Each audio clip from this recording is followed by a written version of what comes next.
नृत्य करने वाली 12 राजकुमारियों की कहानी। एक समय की बात है, एक राज्य में एक राजा राज्य करता था।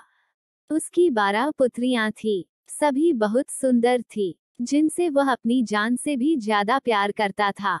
यही वजह थी कि राजा को सभी राजकुमारियों की सुरक्षा की बहुत चिंता रहती थी। किसी भी राजकुमारी को महल से बाहर जाने की अनुमति नहीं थी। वे हर समय कड़ी सुरक्षा में रहती थी। कुछ सैनिक हर समय उनके आसपास रहते, ताकि उन पर किसी तरह का खतरा न आ सके। सभी राजकुमारियों का शयन कक्ष एक ही था, जिसमें 12 बिस्तर लगे हुए थे। उसी कक्ष में 12 राजकुमारियां एक साथ सोती थी। रात में उस कक्ष का दरवाजा बाहर से बंद कर दिया जाता था। किसी को भी रात में बाहर जाने की अनुमति नहीं थी। कक्ष के बाहर सैनिक तैनात रहते थे। इसके बावजूद हर रात राजकुमारियां नए जूते पहनकर सोती थी और अगली सुबह उनके जूते घिसे और फटे मिलते थे। सभी राजकुमारियों के रात भर कक्ष में रहने के बावजूद अगले दिन उनके जूते घिसे और फटे मिलना राजा को भी काफी हैरान कर देता था। राजा ने इस बात की जानकारी के लिए कई प्रकार के प्रयास किए, लेकिन फिर भी इस रहस्य से पर्दा नहीं उठ सका कि हर सुबह राजकुमारियों के नए जूते फटे और घिसे क्यों मिलते थे। इस बात की सच्चाई पता लगाने के लिए एक दिन राजा ने घोषणा करवा दी कि जो भी राजकुमारियों के इस रहस्य के बारे में जानकारी देगा, उसका विवाह राजा उस व्यक्ति की पसंद की अपनी किसी भी एक बेटी के साथ करवा देगा। विवाह के साथ ही उस व्यक्ति को भविष्य में राज्य का राजा भी बनाया जाएगा। इस प्रकार की घोषणा सुनकर कई राजकुमारों ने प्रयास किया, लेकिन सभी असफल रहे और सबको अपनी जान से हाथ धोना पड़ा। एक दिन उस राज्य से एक बहुत छोटे देश का राजकुमार गुजर रहा था, जो किसी राजा के हाथों अपना राज्य गंवा चुका था। वो एक नदी के किनारे पहुंचकर जैसे ही अपने थैले से बचा हुआ खाना निकाल कर खाने लगा, वैसे ही वहां पर एक बुढ़िया आ गई और राजकुमार से खाना मांगने लगी। युवक भूख से बेहाल था, लेकिन दयावश उसने अपनी सारी रोटियां उस बूढ़ी औरत को दे दी। बुढ़िया बहुत प्रसन्न हुई और युवक को बहुत आशीर्वाद दिया। फिर उससे पूछा कि वह कहाँ जा रहा है। युवक ने पूरी बात उसे बता दी। पूरी बात जानकर बुढ़िया ने अपने झोले में से एक टोपी निकाली और उसे युवक को देते हुए कहा, ये जादुई टोपी है। इसे पहनने के बाद तुम अदृश्य हो जाओगे। इसे रख लो, हो सकता है ये तुम्हारे कुछ काम आए। और हाँ, मेरी एक बात याद रखना, यदि 12 राजकुमारियों में से कोई भी तुम्हें खाने या पीने को कुछ दे, तो उसे मत खाना। टोपी लेकर युवक ने बूढ़ी औरत से विदा ली और महल की ओर चल पड़ा। शाम होते तक वह महल पहुंच गया। महल के द्वारपाल द्वारा उसे राजा के समक्ष ले जाया गया।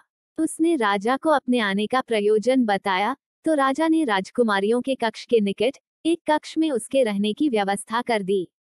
रात में युवक अपने कक्ष में बैठा हुआ था कि सबसे बड़ी राजकुमारी शरबत लेकर उसके पास आई और उसे देते हुए बोली, मैं यह शरबत भेजकर आपका महल में स्वागत करती हूँ। आपने ऐसा शरबत पहले कभी नहीं पिया होगा। राजकुमार ने शरबत ले लिया और राजकुमारी वहां से चली गई। राजकुमार ने शरबत नहीं पिया और खिड़की से बाहर फेंक दिया। कुछ देर के बाद सोने का नाटक करने लगा। जब राजकुमारियों को लगा कि राजकुमार सो चुका है, तो सभी राजकुमारियां कहीं जाने की तैयारी करने लगी। इस बात का आभास होते ही राजकुमार ने जादुई टोपी पहन ली। टोपी पहनते ही वह अदृश्य हो गया। राजकुमारियों के कमरे में जाकर राजकुमार ने देखा कि सभी राजकुमारियां सज धज कर कमरे के बीच में गोला बनाकर खड़ी हो गई और कुछ गुनगुनाने लगी। तभी कमरे के बीचों बीच अचानक एक गड्ढा नजर आने लगा, जिसमें से सभी राजकुमारियां एक जादुई स्थान पर चली गईं। राजकुमारियों के पीछे पीछे राजकुमार भी चला गया। वहां पर 12 राजकुमार उनका इंतजार कर रहे थे। सभी राजकुमारियां उन राजकुमारों के साथ जंगल की ओर जाने लगती हैं। रास्ते में चांदी के पेड़, सोने के पेड़ और अन्य जवाहरात के पेड़ मिलते गए। राजकुमार हर पेड़ से एक एक पत्ती तोड़कर अपने पास रख लेता है। सभी राजकुमार राजकुमारियों को छोड़ने के लिए जंगल के बाहर तक आए और राजकुमारियां वहां से अपने कमरे में आ गईं। राजकुमारियों के साथ ही जादुई टोपी पहने हुआ राजकुमार भी वहां आ गया और चुपके से अपने कमरे में चला गया।